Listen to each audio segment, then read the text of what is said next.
Assalamualaikum warahmatullahi wabarakatuh. Alhamdulillahirrabbilalamin. Wabihi nasta'in wa ala umuri din wa din. Sayyidina wa maulana Muhammadin wa ala ali sahbihi ajma'in, amma ba'd. Yang kami hormati dosen pengampu mata kuliah Auditing 2 Bapak Fatur Rahman, SEMPDI MFI CAD CAAT, dan teman-teman yang kami banggakan. Perkenalkan, kelompok kami akan menjelaskan materi tentang audit terhadap siklus pendapatan, pengujian substantif terhadap saldo piutang usaha. Di sini, kelompok kami beranggotakan 7 orang yang terdiri dari saya sendiri, Nurul Fatihatul Husna, sebagai moderator dan pemateri. Pertama, kedua ada Nini Celia Fitri sebagai pemateri kedua, Khairun Nisa Zakiro sebagai pemateri ketiga, Dia Feriana sebagai pemateri keempat, Maila Duwineta sebagai pemateri 5, Ratna Dwi Silvia sebagai pemateri ke-6, dan yang terakhir Siti Nur Mita LS sebagai pemateri ke-7. Berikut penjelasan dari kelompok kami. Deskripsi piutang. Piutang merupakan klaim kepada pihak lain atas uang, barang, atau jasa yang dapat diterima dalam jangka waktu panjang 1 tahun atau dalam satu siklus kegiatan perusahaan. Piutang umumnya disajikan di neraca dalam 2 kelompok, yaitu piutang usaha.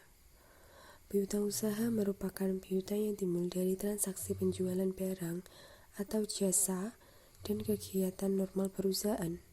Yang kedua, piutang non-usaha merupakan transaksi yang timbul dari transaksi selain penjualan barang atau jasa kepada pihak luar, seperti piutang kepada karyawan, piutang penjualan saham, piutang klaim asuransi, piutang pengembalian pajak, piutang dividen, dan bunga.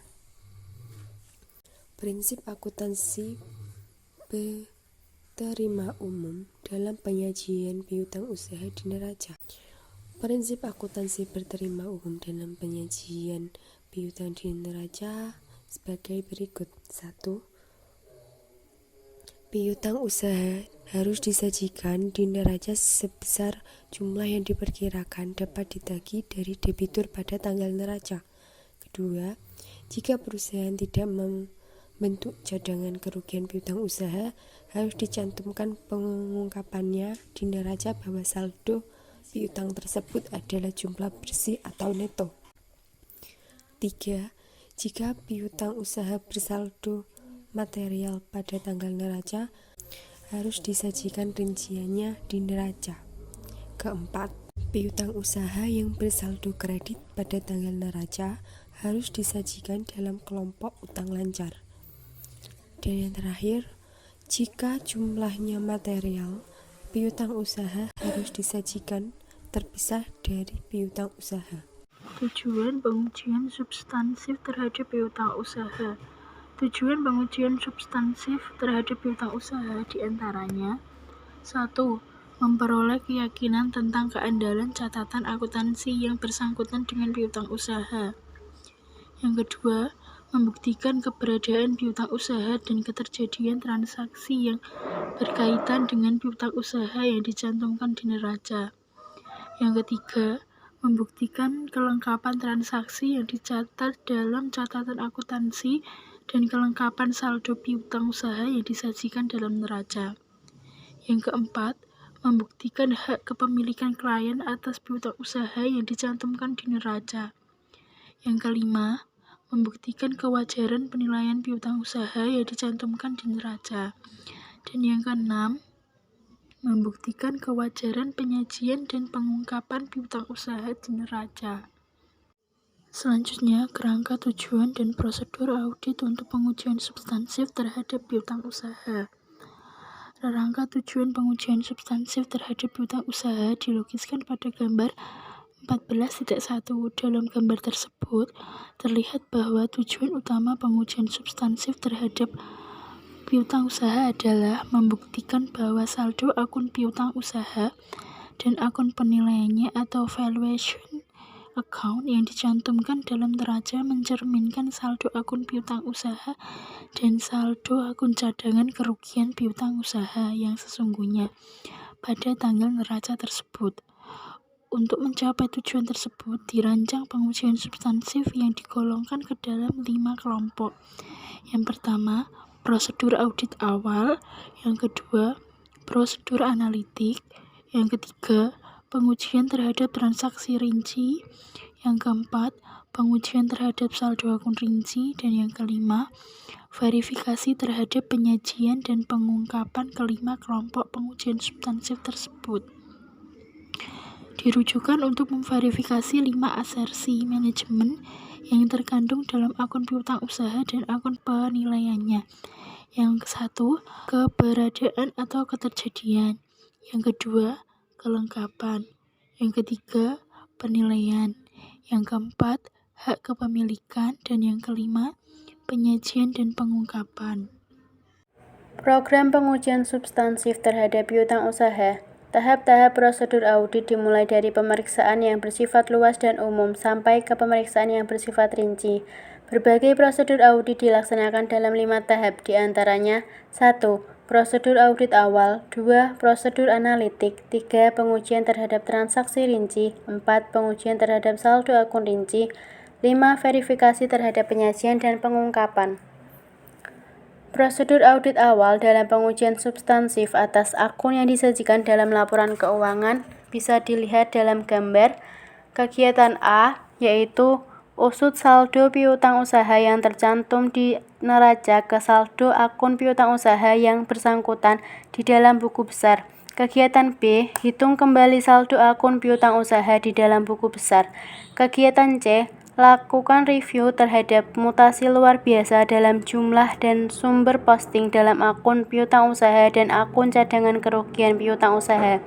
Kegiatan D, usut saldo awal akun piutang usaha dan akun cadangan kerugian piutang ke kertas kerja tahun yang lalu. Kegiatan E, usut posting pendebitan akun piutang usaha ke dalam jurnal yang bersangkutan. Kegiatan F, lakukan rekonsiliasi akun kontrol piutang usaha dalam buku besar ke buku pembantu piutang usaha. Prosedur analitik. Pengujian analitik dimasukkan untuk membantu auditor dalam memahami bisnis klien dan dalam menentukan bidang yang memerlukan audit lebih intensif. Rasio yang telah dihitung kemudian dibandingkan dengan harapan auditor. Pembandingan ini membantu auditor dalam mengungkapkan transaksi yang tidak biasa, perubahan akuntansi, perubahan usaha, fluktuasi, dan salah saji. Selanjutnya yaitu prosedur audit terhadap transaksi rinci. Keandalan saldo piutang usaha yang bukan oleh keterjadian transaksi yang didebit dan dikreditkan ke dalam akun piutang usaha, yaitu ada 4. Yang pertama, transaksi penjualan kredit, dan yang kedua, transaksi retur penjualan, yang ketiga, transaksi penghapusan piutang, dan yang terakhir yaitu transaksi penerimaan kas dari piutang usaha. Keandalan saldo akun piutang usaha ditentukan pula oleh ketepatan pisah batas yang digunakan dalam mencatat berbagai transaksi yang ada di atas.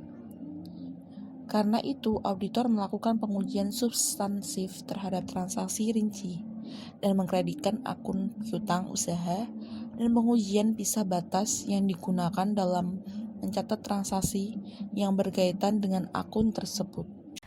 Baik, saya akan melanjutkan langkah-langkah prosedur audit terhadap transaksi rinci. 1.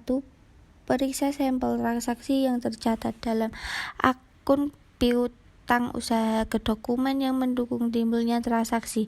2. Periksa pendebitan akun piutang ke dokumen pendukung, yaitu faktur penjualan, laporan pengiriman barang, dan order penjualan.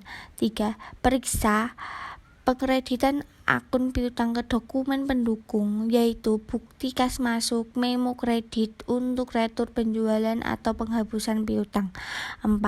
Lakukan verifikasi bisa batas atau cut-off transaksi. 5. Periksa dokumen yang mendukung timbulnya piutang usaha dalam minggu terakhir tahun yang diaudit dan minggu pertama setelah tanggal neraca. 6. Periksa dokumen yang mendukung berkurangnya piutang usaha dalam minggu terakhir tahun yang diaudit dan minggu pertama setelah tanggal neraca. 7. Lakukan verifikasi bisa batas atau cut-off transaksi penerimaan kas. Selanjutnya, pengujian terhadap saldo akun rinci. Tujuan pengujian saldo akun piutang usaha rinci diantaranya 1. Terjadinya 2. Kelengkapan 3. Hak kepemilikan 5. Penilaian. Saya akan membacakan langkah-langkah dalam melakukan pengujian terhadap saldo akun rinci. Pertama, lakukan konfirmasi piutang. Kedua, periksa dokumen yang mendukung timbulnya piutang usaha.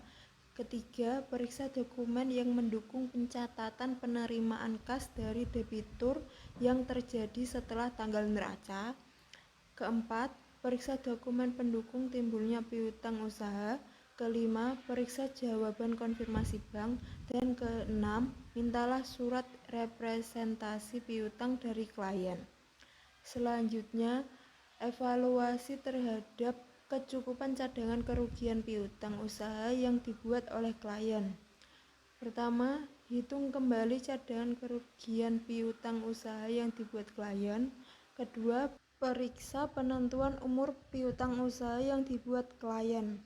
Langkah pertama dalam memverifikasi kewajaran penilaian piutang usaha adalah meminta dari klien daftar umur piutang usaha per tanggal neraca. Terhadap daftar umur piutang usaha tersebut, auditor melakukan prosedur audit berikut ini. 1. Lakukan footing dan cross-footing terhadap daftar umur piutang usaha tersebut. 2.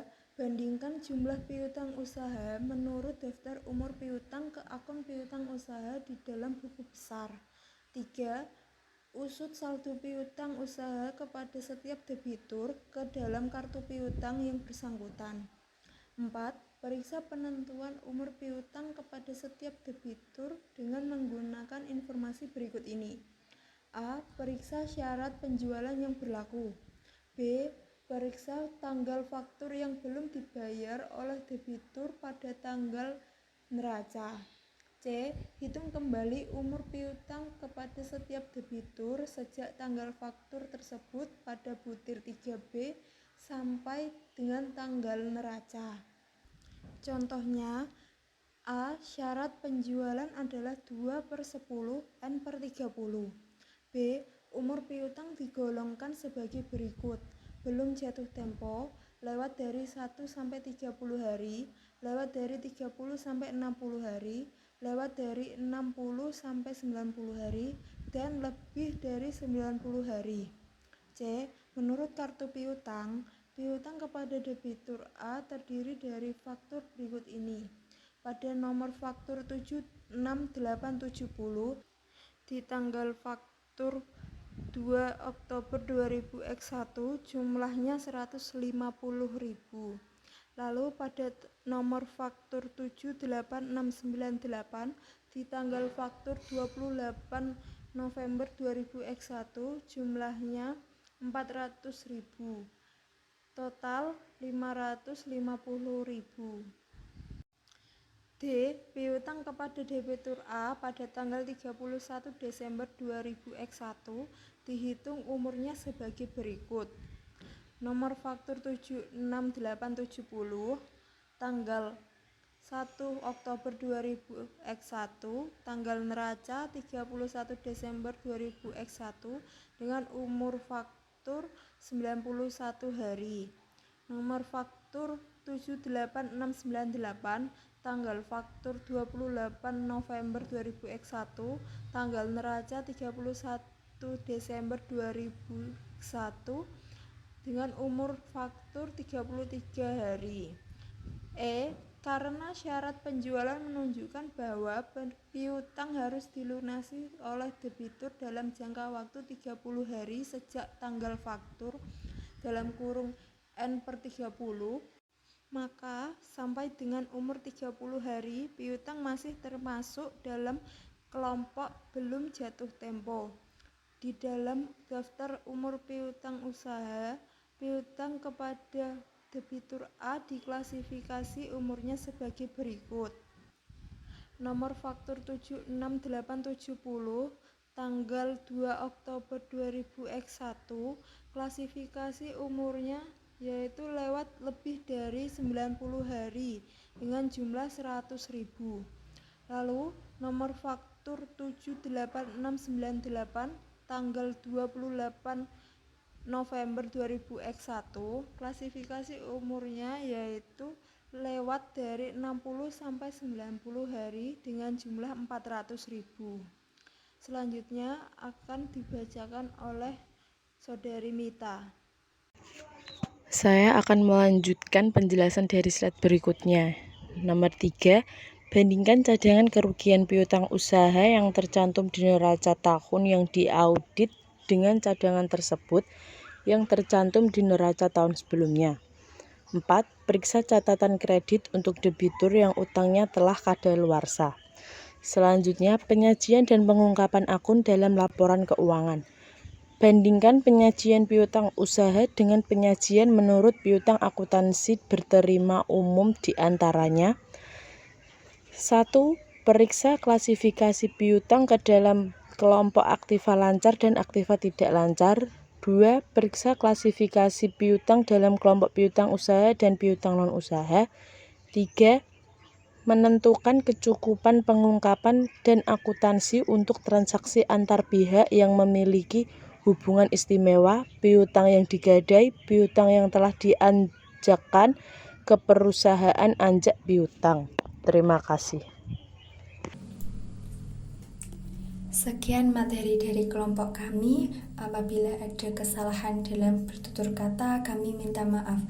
Wabillahi taufiq wal hidayah. Wassalamualaikum warahmatullahi wabarakatuh.